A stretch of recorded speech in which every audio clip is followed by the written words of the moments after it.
Welcome back to the Avenue. I'm Adrian, and I'm so happy that you stopped by today. To my new viewers, thank you for coming in, and to the ones that come here on a regular basis, I really appreciate you. Thank you for showing up again today.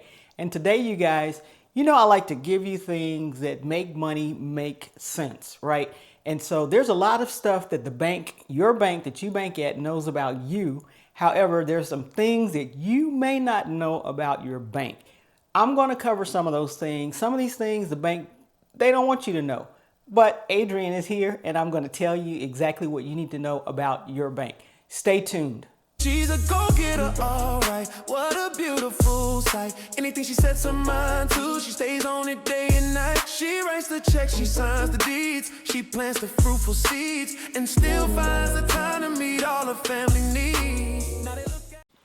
Now, we all know for the most part, banks makes money off of lending. That's how they make the money. So basically, you go and you make a deposit, say in your savings account, you put $10,000 in there. Don't think that just because you put $10,000 in there, whether it's cash or a check, that that money is just really sitting there in that bank for for their enjoyment. It's not like that. If you put whatever you deposit, they only have a small reserve of what your deposit is. So if everybody that had money deposited into that one bank or any of these banks would come and want their money out that day, they wouldn't be able to get it that day. The bank does not have that money. If the money, they call it currency, if it's not moving, it's not making money for them. So they'll take your $10,000, give you a tiny percent of interest below 1%, 0.01, 0.02 interest for you to keep all that money deposited in the bank. And what they do is they take that money, they lend it out 5, 6, 7, 12, 13, 14%. And so they're making money because your money's not there sitting there. It's being lent out to make money for that bank. That's something that you may not know, but just keep in mind that your money, whatever you deposit in there, there's only a fraction of it in there. Now, because they know everybody's not going to make a run on the bank and come and get all their money out, they have enough that if you want to come in and get $10,000 out or whatever it is, they will probably give it to you that same day because they have it. However, they don't have all that money of all the deposits in that bank. And plus there's branches of banks all around. So you could go to any of these branches and ask for your money. But just know that there's only a small reserve of what you're putting in your savings that's sitting there. Everything else is being lent out and the bank is they're getting rich on your deposits, on your savings that you have in that bank.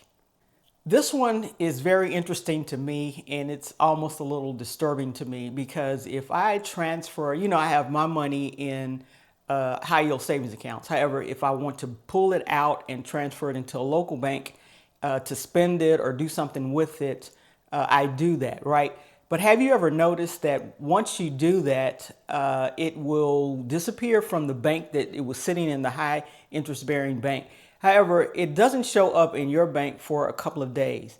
Where is that money? Because you would think in the 2000s that we're in now and how things travel at the speed of light, that it should be only just an overnight process or immediately that money is where you need it to be so that you can use it. However, sometimes it takes a couple of days, 2 to 3 days for that money to get there. Where is the money? Well, this is where the money is. You can see it disappear from the bank that you took it from. So it'll disappear from the bank you took it from probably that next day. So your money is no longer in that bank. However, it has not been deposited in the new bank that you want to deposit it in, right? So it is sitting, these banks and both sides share in this. Like I said, again, currency. So when it's moving, it's making money.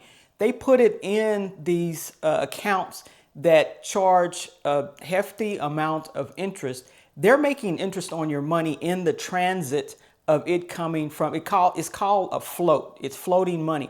So on the transit from it coming from that bank that you pulled it out of, that you see that is gone, they put it somewhere where it can make some money in high yield interest. and then they'll transfer it to the new bank. Well, the new bank holds it also in another high yield interest account. And at some point in time, they'll put it in your account.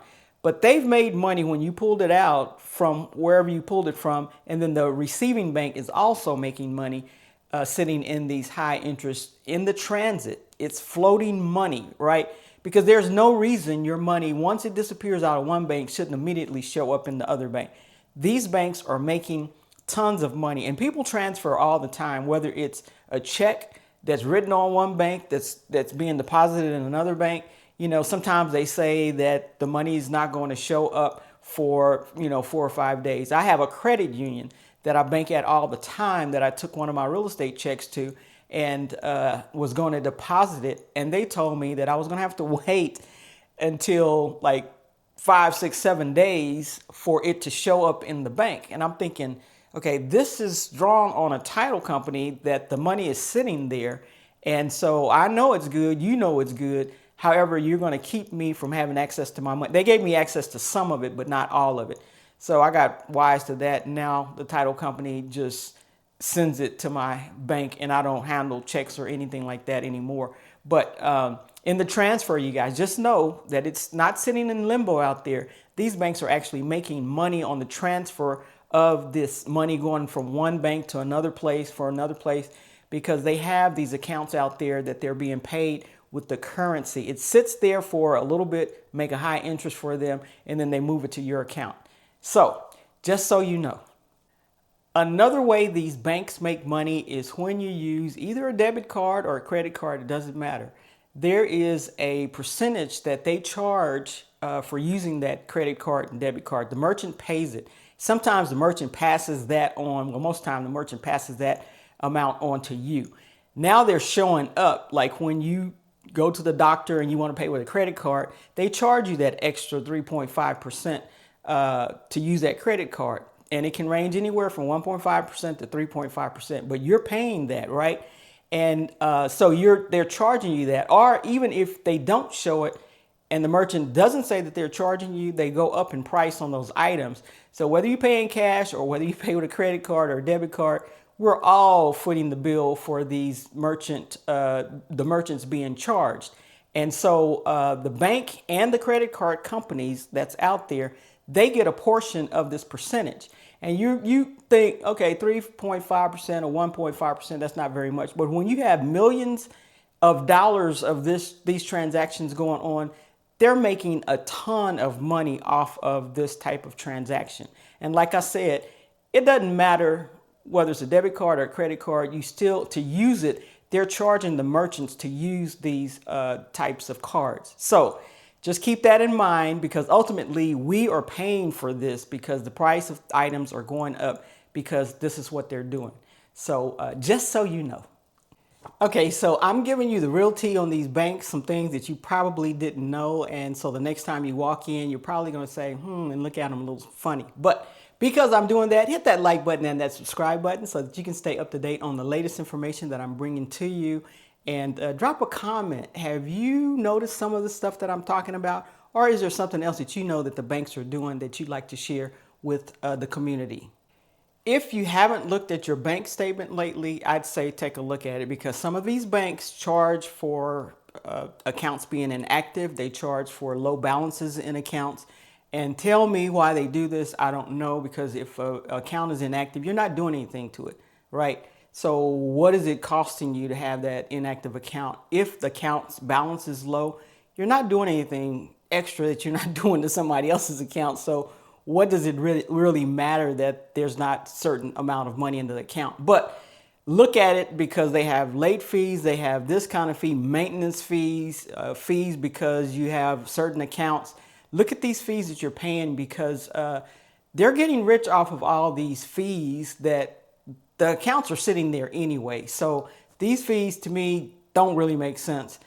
I don't pay fees for anybody. And I've done a video before how I don't pay fees. If you want me to pay a fee, I'm going to go to another bank that doesn't charge that fee. So take a look to see how many fees you want to continue to pay and make the banks rich. But there are fees on there. But if you don't look to see, and if you balance your checkbook, if you have a checkbook out there, you should know that this isn't balancing out. Where is this $2? Where is this $3, $4? Of course, if there's an insufficient funds check, there's a fee for that, right?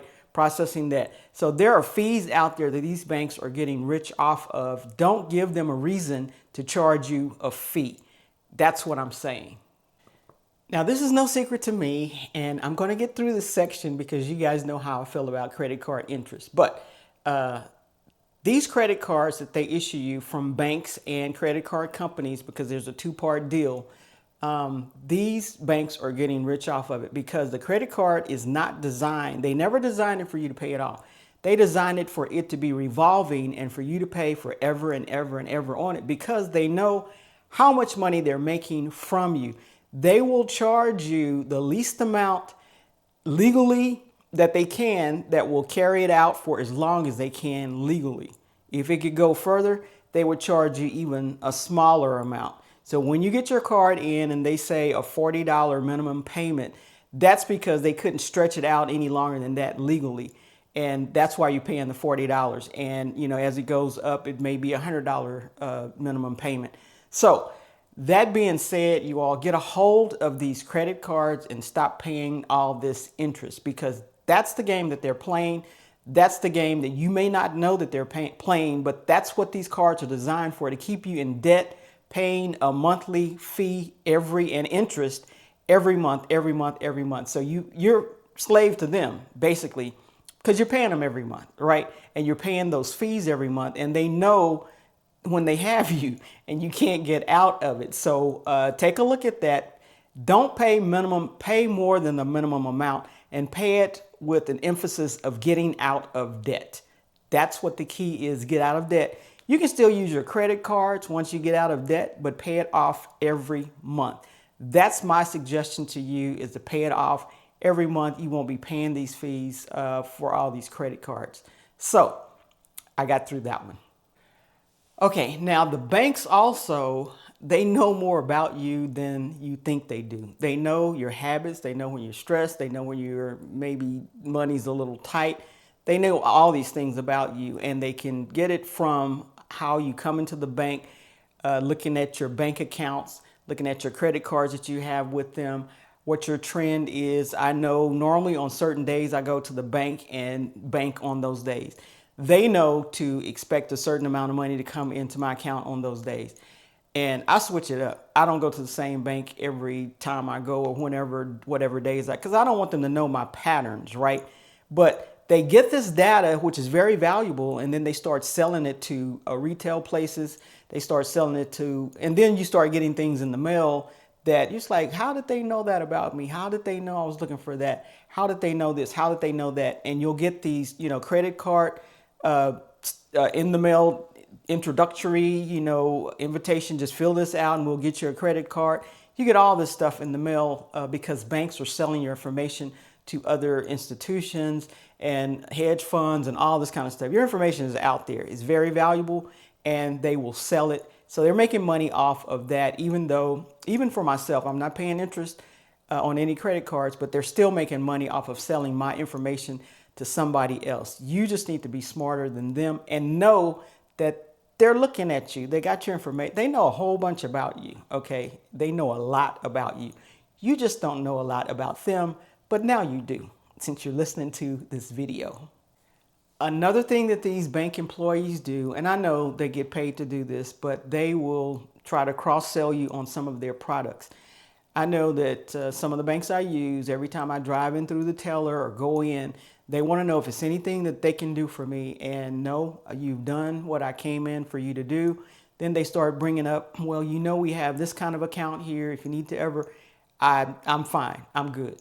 So, so they try to sell CDs. They're pushing those products, and their employees, they're supposed to push those products. They probably get bonuses if they can get so many people to sign up for these products, credit cards, loans, car loans, Christmas loans, anything like that.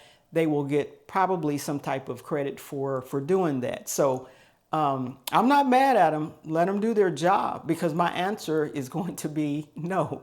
I don't need that. I mean, if I needed something, I know exactly where to go to get it. And at this point, I don't need another credit card. And the answer is always going to be no. Whether I go into a store or a bank or wherever, no, I don't want the credit card. So no is a complete sentence. It's not being mean. It's just like they ask you, just say no with a smile. No, not today. The last thing I'll bring up is that they make money off of you not knowing things. They make money off of you, forgetting to do things, convenience sake. They make money off of your human habits, your human behaviors. And this is everybody's human behavior. They know that there's likely a likely percentage that somebody's going to forget to pay a bill, forget to, deposit some money. There's a likely percentage that this is going to happen. And so they make money off of the things that we forget about or things that we want to be more convenient. Oh, I'll just pay that because it's more convenient for me just to go ahead and pay that. So they make money off of us and our human behaviors, our human habits that we have, the things that we do or that we don't want to do. They make money off of that. So just keep that in mind, that they know a lot about you and they're counting on you to be human so that they can make even more money off of you.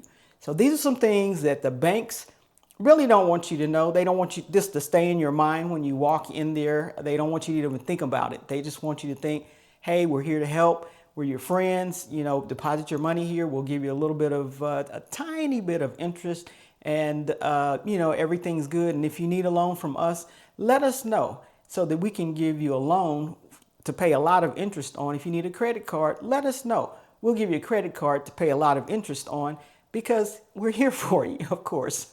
So know these things, you guys, and don't be fooled by the banks, and just know they know a lot about you, and now you should know a lot more about these banks. With that, I will see you in the next video. Go Adrian. Humble, go get a bless. Let's go.